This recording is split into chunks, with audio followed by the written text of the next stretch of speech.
Hello student, good morning. How are you? I am fine and I hope आप सब भी अच्छे होंगे। बेटा, पिछले वीडियो में हमने क्लास 8th की हिंदी ग्रामर में चैप्टर 1 भाषा, लिपि और व्याकरण पढ़ी थी। उसमें हमने भाषा के बारे में, भाषा के प्रकार के बारे में और हमारे देश में बोले जाने वाली विभिन्न भाषाओं के बारे में और हमारे राष्ट्रभाषा के बारे में और इसके बाद लिपि के बारे में पढ़ा था। तो इसी से आगे हम सब आज कंटिन्यू करेंगे। बेटा, हम क्लास 8th की व्याकरण मणि का पढ़ रहे हैं। इसमें हमने पहला चैप्टर पढ़ा भाषा, लिपि और व्याकरण। इसमें हमने सबसे पहले भाषा के बारे में पढ़ा, भाषा की परिभाषा पढ़ी, भाषा के रूप के बारे में पढ़ा कि भाषा कितने प्रकार की होती है। फिर हमने हमारे देश में बोली जाने वाली विभिन्न भाषाओं के बारे में पढ़ा। फिर हमने हमारे देश की राष्ट्रीय भाषा के बारे में पढ़ा। आज हम पढ़ेंगे भाषा, बोली और उपभाषा के बारे में। भाषा क्या होती है? भाषा एक विस्तृत रूप में होती है ना। और क्या है, भाषा काफ़ी बड़े भूभाग में बोली जाती है, विस्तृत रूप से बोली जाती है। लेकिन बोली, आइए अब हम बोली के बारे में पढ़ें। भारत एक बहुत बड़ा देश है। इसके कई विस्तृत क्षेत्र या राज्य हैं, है ना। भारत में वैसे क्षेत्र राज्य हैं, राज्य में फिर क्षेत्र है। वहाँ लोग अपनी अपनी हर राज्य, हर क्षेत्र के अनुसार लोग अपनी अपनी भाषा बोलते हैं।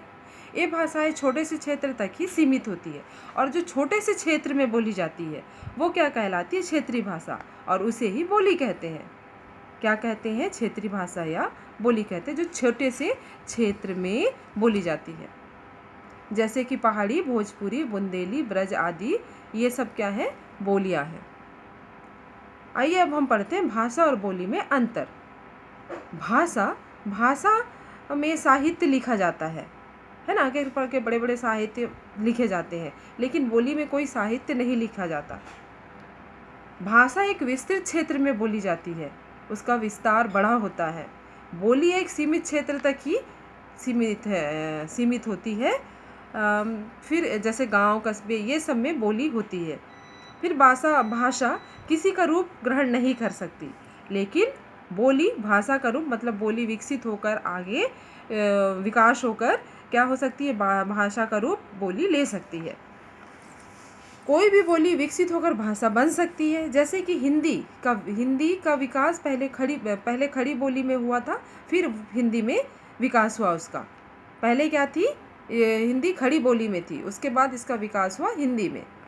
अवधी, मैथिली बोलियां साहित्य में प्रयुक्त होकर क्या बन गई? अवधी और मैथिली ये भी बोली थी, फिर साहित्य में इसका प्रयोग होकर ये भाषाएं बन गई। अवधी में तुलसीदास ने क्या लिखा था? रामचरितमानस लिखा।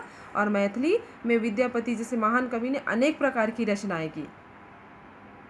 उपभाषा, बोली की अपेक्षा उपभाषा कुछ अधिक बड़े क्षेत्र में प्रयुक्त होते हैं। उपभाषा में भी साहित्य लिखा जाता है, जैसे कि बिहारी हिंदी और पश्चिमी हिंदी। हिंदी की उपभाषा, हिंदी की उपभाषाएं क्या क्या है? बिहारी हिंदी और पश्चिमी हिंदी, ये हिंदी की उपभाषाएं हैं। अतः भाषा के अंतर्गत कई उपभाषाएं और उपभाषा के अंतर्गत बोलियां आती हैं। भाषा के अंतर्गत उपभाषाएं और उपभाषाएं के अंतर्गत बोलियां आती हैं। तो बेटा, अभी हमने पढ़ा बोली के बारे में और उपभाषा के बारे में। फिर हमने हमारे देश में बोली जाने वाली विभिन्न भाषाओं के बारे में पढ़ा था। हमने पढ़ा था हमारे देश की राष्ट्रीय भाषा क्या है। फिर हमने लिपि के बारे में पढ़ा था कि लिपि क्या है। इससे आगे आज हम पढ़ेंगे व्याकरण के बारे में। किसके बारे में पढ़ेंगे हम लोग? आज व्याकरण के बारे में। व्याकरण क्या है? भाषा शब्दों की एक व्यवस्था होती है ना। मतलब एक उसका व्यवस्थित रूप होता है भाषा शब्दों का, तब तो हम भाषा बोल पाएंगे। अगर उसमें शब्द नहीं रहेगा तो हम तो कुछ बोल ही नहीं पाएंगे। इससे शब्द एक लड़ी या समूह की भांति नहीं, बल्कि एक व्यवस्थित रूप से आपस में जुड़े होते हैं। जैसे ये भी देखो, ये सब शब्द आपस में जुड़े हैं, तो ये क्या बना है? एक भाषा बनी है जिनका कोई अर्थ होता है। व्याकरण शब्दों और वाक्यों को व्यवस्था प्रदान करता है। व्याकरण द्वारा ही ये शब्द और वाक्य क्या होते हैं? व्यवस्थित होते हैं। भाषा की व्यवस्था के लिए व्याकरण हमें नियम प्रदान करता है। इन नियमों का ज्ञान प्राप्त करके ही हम भाषा को शुद्ध रूप से बोलना और लिखना कर सकते हैं, मतलब शुद्ध रूप से बोला और लिखा जा सकता है। अतः भाषा की शुद्धता में व्याकरण का विशेष महत्व होता है। अगर हमको व्याकरण के बारे में जानकारी नहीं रहेगी, हम व्याकरण नहीं पढ़ते हैं, तो हम भाषा भी अच्छे से नहीं ना बोल पाएंगे, ना ही हम लिख पाएंगे, ना पढ़ पाएंगे। तो प्रत्येक भाषा का अपना व्याकरण, हर भाषा का अपना व्याकरण होता है। जैसे इंग्लिश का इंग्लिश ग्रामर होता है, ऐसे हिंदी का हिंदी व्याकरण होता है। तो अभी नीचे वाक्य को हम पढ़ते हैं। आसमान पक्षी में घूम रहे हैं। तो ये कैसा लग रहा है? गलत लग रहा है ना ये कि वाक्य कैसा है? आसमान पक्षी में घूमेंगे? हो नहीं सकता, ये गलत है ना। और ऐसी पौधों को पानी माली देता है, ये भी थोड़ा सा अजीब लग रहा है कि कैसा लिखा हुआ है, मतलब ये अव्यवस्थित लग रहा है। तो ये क्या है? ये जो वाक्य है, दोनों वाक्य गलत है। यदि इन्हें व्याकरण के नियमों से बांधा जाए तो ये सही होकर इस प्रकार से लिखे जा सकते हैं कि आसमान में पक्षी उड़ रहे हैं, है ना। क्या लिखेंगे हम? आसमान में पक्षी उड़ रहे हैं और माली पौधों को पानी देता है। ये हमारा सही वाक्य है। तो ये वाक्य व्याकरण के नियमों में बंधकर अच्छी तरह से समझ में आ रहे हैं और सरल व स्पष्ट है। तो इस प्रकार हम इसकी व्याकरण की परिभाषा दे सकते हैं कि व्याकरण वह शास्त्र है जो हमें शुद्ध बोलना, पढ़ना और लिखना सिखाता है। क्या सिखाता है? शुद्ध रूप से बोलना, पढ़ना और लिखना सिखाता है। फिर आगे हम पढ़ते हैं व्याकरण के भाग के बारे में। व्याकरण के 3 भाग होते हैं: वर्ण विचार, शब्द विचार और वाक्य विचार। इसके बारे में विस्तृत आगे के चैप्टर में दिया गया है। मैं आपको यहाँ पर संक्षिप्त में बताती हूँ कि वर्ण विचार, शब्द विचार और वाक्य विचार क्या होते हैं। वर्ण विचार में वर्णों के भेद और स्वरूप का अध्ययन किया जाता है।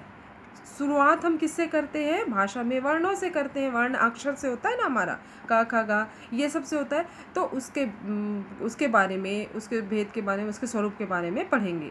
शब्द विचार, उससे आगे फिर हम शब्दों के भेद, शब्दों का स्वरूप, लिंग, वचन, कारक आदि के बारे में पढ़ेंगे, का अध्ययन किया जाता है। फिर वाक्य विचार, वाक्य में वाक्य की रचना, वाक्य के भेद और विराम चिन्ह आदि का अध्ययन किया जाता है। तो बेटा, हमने अभी पढ़ा व्याकरण के बारे में। इससे संबंधित मैं आप लोगों को प्रश्न दूंगी। आप लोगों को उस प्रश्न को लिख कर मुझे भेजना है। अगर आपको उसमें कुछ डाउट होता है या फिर कुछ समझ में नहीं आता है, मैंने जो ये व्याकरण और जो बोली और उपभाषा के बारे में पढ़ाया है, इसे आपको घर में और अच्छे से पढ़ना है। अब आप लोगों के पास बुक भी आ गया होगा, है ना, तो आपको इनको और अच्छे से पढ़ना है। अगर इसमें कुछ आपको समझ में नहीं आ रहा है तो आप मुझे कॉल करके पूछ सकते हैं।